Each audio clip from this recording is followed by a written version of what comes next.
рамках программы «Инициатива в поддержку эффективного управления», реализуемого Фондом Евразии, Центральной Азии и Таджикистан при финансировании Агентства США по международному развитию, общественная организация «Таджикистанская сеть женщин, живущих с ВИЧ» реализовала проект под названием «Улучшение качества жизни людей, живущих с ВИЧ».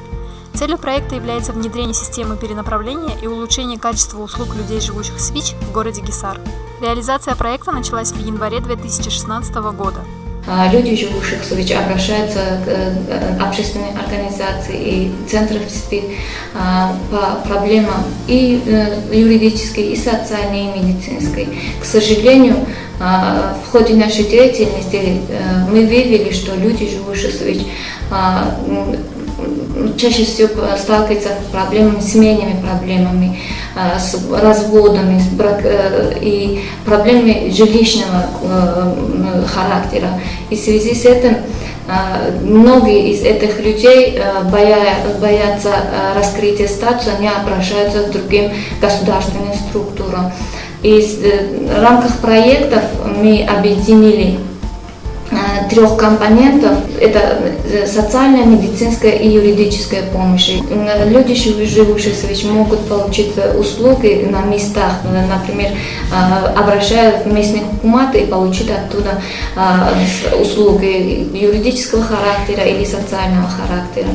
Проект улучшения качества жизни людей, живущих с ВИЧ, был разработан совместно с Центром СПИД города Гисар в 2015 году. В рамках проекта нами была создана рабочая группа из числа всех представителей местной власти, местных учреждений, и в рамках этого была разработана база услуг. В рамках этого проекта рабочей группы был создан механизм взаимодействия всех поставщиков услуг, и в рамках этого механизма нам было разработано программное обеспечение электронной системы перенаправления. Цель этого электронной системы перенаправления является взаимодействие всех поставщиков услуг в Гисарском районе. Это социальные, юридические и другие услуги, которые необходимы для людей, живущих с ВИЧ. Уникальность системы в том, что эта система не только перенаправляет каким-то учреждениям, каким-то поставщикам услуг, но это перенаправляет конкретному человеку, обученному, который знает о проблемах ВИЧ-СПИД, который работал с этими людьми и который имеет достаточно информации.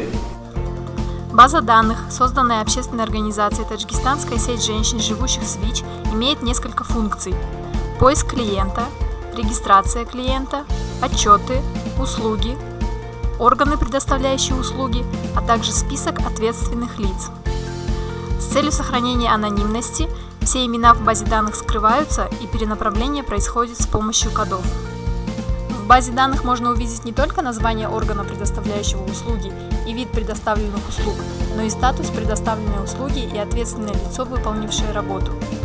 Если клиент хочет обратиться в отделение ЗАГСа города Гисар по проблеме восстановления документов, ему необходимо будет обратиться к Холдорбековой НИСО, номера телефонов и адрес уже предоставлены. Клиенту предоставляется распечатанный бланк. После выполнения услуг бланк возвращается в Центр СПИДа города Гисар для ввода в базу данных. Кроме того, в базе данных предоставлена полная отчетность перенаправленных клиентов. Можно найти 3 вида отчетов: по возрасту, по органам, предоставляющим услуги, и по категориям обращений. Я уже инфицирована более 3 лет и получаю многие услуги в Центре СПИД города Гисара. Они предоставляют нам медикаменты, предоставляют социальные услуги, также психологические услуги. Таджикистанская сеть женщин, живущих с ВИЧ, организация, в данном проекте они открыли для нас курсы, краткосрочные обучающие курсы, на которые в данный момент я обучаюсь на курсах бухгалтера. Я стала очень рада, потому что вот в рамках проекта для нас, женщин, они сделали что-то хорошее, чтобы мы могли обучаться и получить какое-то образование, потому что мы смогли найти хоть что-то. В данный момент я сама обучаюсь и очень стремлюсь. У меня есть в дальнейшем многие планы, чтобы обучаться в ВУЗ, поступить в высшее образование, выйти замуж, родить здорового ребенка. Я стала очень рада, что есть такие люди, которые могут нам помочь. целом проект прошел успешно и есть результаты. В данное время охвачено более 100 людей, живущих в ВИЧ, и оказано более 120 услуг, как и юридических, так и медицинских и социальных услуг.